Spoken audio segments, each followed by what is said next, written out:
सोलापूर महानगरपालिकेची सार्वत्रिक निवडणूक जाहीर झाली असून उमेदवारी अर्ज भरण्याची अंतिम मुदत 30 डिसेंबरपर्यंत देण्यात आली आहे। या पार्श्वभूमीवर महापालिकेच्या प्रभाग क्रमांक 15 मधून निवडणूक लढवण्यासाठी भाऊ रोडगे यांना नागरिकांचा वाढता पाठिंबा मिळताना दिसत आहे। निवडणूक लढवण्याबाबत चर्चा करण्यासाठी गुरुवारी सायंकाळी मंगळवेढेकर चाळ येथे भाऊ रोडगे समर्थकांची महत्त्वपूर्ण बैठक पार पडली। या बैठकीत प्रभागातील नागरिकांनी भाऊ रोडगे यांनी भारतीय जनता पार्टीकडून निवडणूक लढवावी अशी जोरदार मागणी केली आहे। बैठकीस प्रभाग क्रमांक 15 मधील नागरिक मोठ्या संख्येने उपस्थित होते।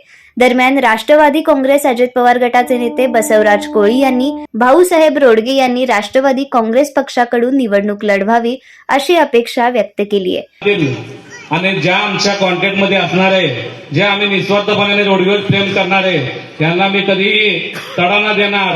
रात्रंदिवस भाऊ तुमच्यासाठी झटून आम्ही योग्य ते ठिकाणी महानगरपालिकेमध्ये पाठल्याशिवाय आम्ही गप्प बसणार नाहीये। आणि जाता जाता एवढं जातो, एक ऑफर देऊन जातो भाऊ, तुमचा सगळा यंग चेहरा आमच्या पक्षात हवी आहे। मी तर पक्ष म्हणून बोलतोय, मगाशी मित्र म्हणून बोलतो, आता पक्ष म्हणून बोलतोय। आणि थोडं तुम्ही विचार करावा।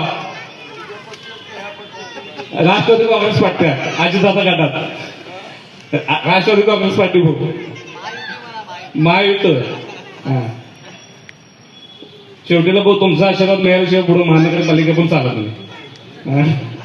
ज्येष्ठ नागरिक तुम्ही आणि या व्यासपीठाच्या हस्ते मी मला बोलण्याची संधी दिली, सर्वांचा मनापासून आभार मानतो। जाता जाता अजून एक आवाज देतो, भाऊसाहेब रोडगे तुम आगे बढ़ो, हम तुम्हारे साथ हैं। भाऊसाहेब रोडगे तुम आगे बढ़ो, हम तुम्हारे साथ हैं। धन्यवाद। रोडगे परिवारातील मितभाषी, अभ्यासू आणि तरुण चेहरा असलेल्या भाऊ रोडगे यांना महानगरपालिकेत पाठवण्याची नागरिकांची इच्छा असून पक्षाने लवकरात लवकर उमेदवारी जाहीर करावी अशी मागणी यावेळी शेंडगे यांनी केली आहे। या बैठकीत सांगली जिल्ह्यातील ईश्वरपूर नगर परिषदेवर सलग चौथ्यांदा विक्रमी मताधिक्याने निवडून आलेले आनंद पवार यांचा विशेष सत्कार करण्यात आला।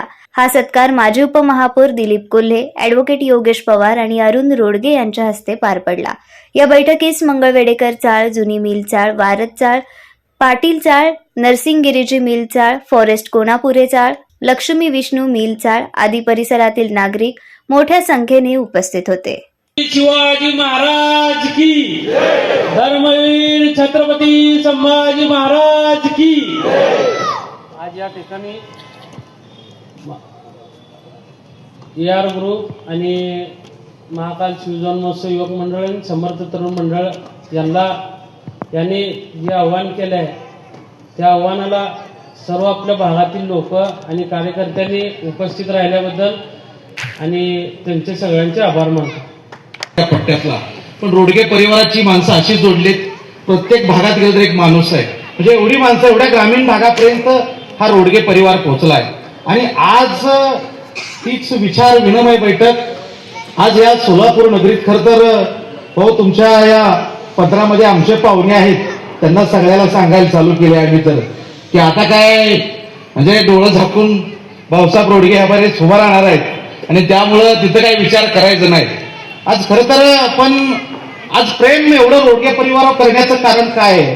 खरं तर आज त्याच्यावर एवढी ज्येष्ठ मंडळी, विचारधारी, आयुष्य राजकारणामध्ये गेलेली सगळी मंडळी माझ्यापेक्षा खूप उंचीवर राजकारणामधले अगदी त्यांच्या नातवाप्रमाणे असणारे, म्हणजे आजा पुढं नातवाने शानपण चांगलं बरोबर दिसणार नाही, पण हे आज कुठंतर या ठिकाणी माझं मनोगत व्यक्त करत असताना भाऊसाहेबांनीच का निवडणूक लढवावी आणि भाऊसाहेब हेच जनतेचे नगरसेवक आणि कारण ही उमेदवारी येत असताना सर्वसामान्य माणसांच्या मनामधून येणारी उमेदवारी आहे।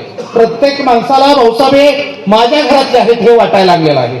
आणि खरं तर काम करत असताना अख्खं आयुष्य लोकांसाठी झटणार आहे की सर्वसामान्य मग अनेक असतील, अँब्युलन्सच्या माध्यमातून काही देण्याचं काम केलेलं आहे, रक्तदान शिबिर असतील, सांस्कृतिक कार्यक्रम असतील, अनेक कार्यक्रम घेऊन सर्वसामान्य माणसांच्या मनावर राज्य करण्याचं काम केलं।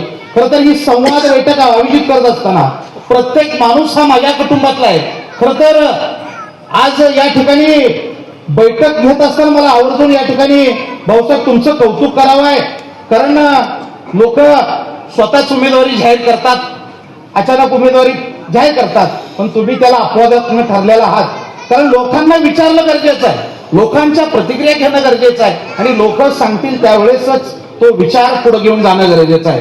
आज त्याच असणाऱ्या विचारधारेला धरून घेत असताना आपण या ठिकाणी आज गेली कित्येक वर्ष झालं आपण समाजसेवेचं काम करताय. प्रत्येक गोष्टीत, मग सामाजिक सेवेत, प्रत्येक उपक्रमामध्ये आपला सहभाग नोंदवत असताना